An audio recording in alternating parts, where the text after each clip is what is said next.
اور اس وقت کو یاد کرو جب لقمان نے اپنے بیٹے کو نصیحت کرتے ہوئے کہا کہ بیٹا اللہ کے ساتھ شرک نہ کرنا،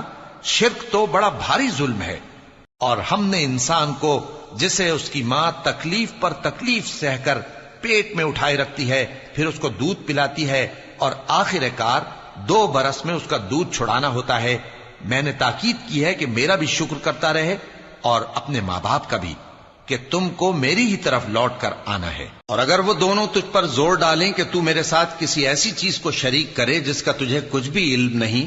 تو ان کا کہا نہ ماننا، ہاں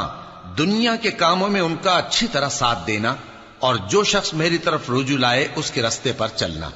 پھر تم کو میری طرف لوٹ کر آنا ہے، تو جو کام تم کرتے رہے ہو سب سے تم کو آگاہ کر دوں گا۔ لقمان نے یہ بھی کہا کہ بیٹا اگر کوئی عمل چاہے رائی کے دانے کے برابر بھی چھوٹا ہو، اور ہو بھی کسی پتھر کے اندر یا آسمانوں میں مخفی ہو یا زمین میں، اللہ اس کو قیامت کے دن لا موجود کرے گا۔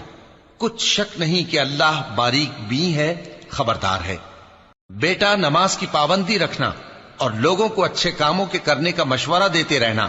بری باتوں سے منع کرتے رہنا، اور جو مصیبت تجھ پر واقع ہو اس پر صبر کرنا، بے شک یہ بڑی ہمت کے کام ہیں۔ اور تکبر کرتے ہوئے لوگوں کے سامنے گال نہ پھلانا اور زمین میں اکڑ کر نہ چلنا، اس لیے کہ اللہ کسی اترانے والے شیخی خورے کو پسند نہیں کرتا۔ اور اپنی چال میں اعتدال کیے رہنا، اور بولتے وقت ذرا آواز نیچی رکھنا،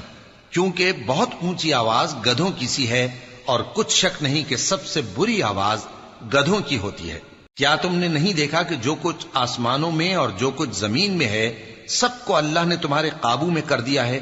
اور تم پر اپنی ظاہری اور باطنی نعمتیں پوری کر دی ہیں۔